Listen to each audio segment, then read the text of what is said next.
And not too short in order, but first, we're going to play a little game, which I like to call, for obvious reasons, the audience interaction piece. So we're going to welcome up one audience member onto the Good Evening stage here, and I'm going to ask them 3 multiple choice questions about the climate change in France. John Cohen, our doorman. Everyone give it up for John Cohen. John, is there anyone in particular whom I should be welcoming at this time? I believe the name is pronounced Addison Hyman. Addison Hyman. Addison Hyman. Is Addison here? Please welcome Addison to the stage. Hello, sir. What's your name? Addison. Addison, nice to meet you. What's your last name?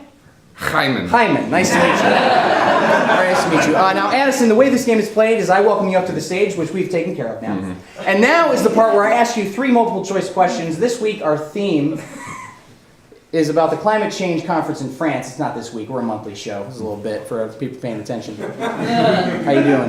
So I'm going to ask you 3 multiple choice questions about the climate change conference in France. Are you ready, Addison? Okay. Great. I'm just going to have you stand a little bit more that way so that our folks can see the television here, because we're going to put stuff up there. But first, I'm going to say the question. Rising temperatures, also known as global warming, is a big issue at the conference. Attending countries have agreed to limit rising global temperatures to avoid the worst effects of climate change. What is the threshold of global warming that the conference attendees have agreed to? So overall, they're going to say, we're going to let the temperature rise on Earth, but not by too much. I don't know how they're going to stop it. They're going to yell at it. I don't know what they're going to do. But are they going to stop the threshold at 2 degrees Celsius of global warming, 3 degrees Celsius of global warming, or global warming is not real?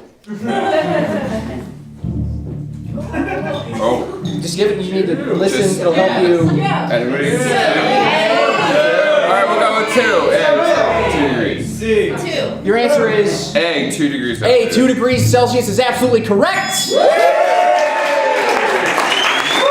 good. You've answered 1 question correct. You need 1 more to win our prize. Are you ready for the next? I'm ready. Excellent news. Question 2. Developed countries, like the United States, have it easier than developing countries in paring down their carbon emissions. To bring balance to this equation, developed nations have agreed to donate money to climate-related projects in smaller, poorer nations. How much money for climate-related projects have developed countries promised to provide to less developed nations by 2020? Is it A, $800 million, B, $100 billion, or C, seriously, it's just a myth perpetrated by the fat cats of big science? B. Alright, then we'll go with B. B, $100 billion, absolutely correct.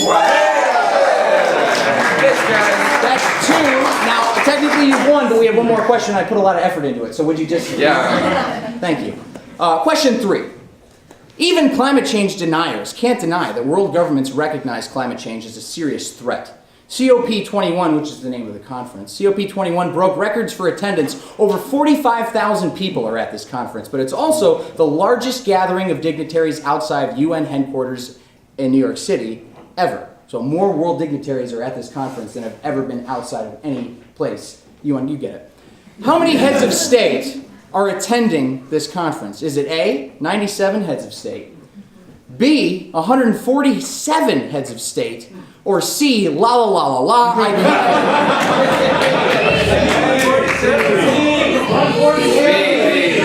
We'll go with B.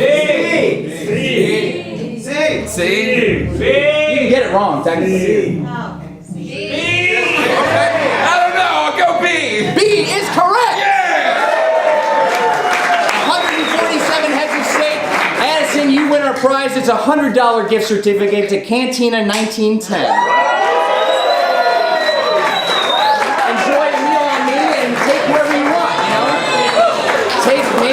Your local talk show host or somebody, someone who you care about and has helped you out at one point.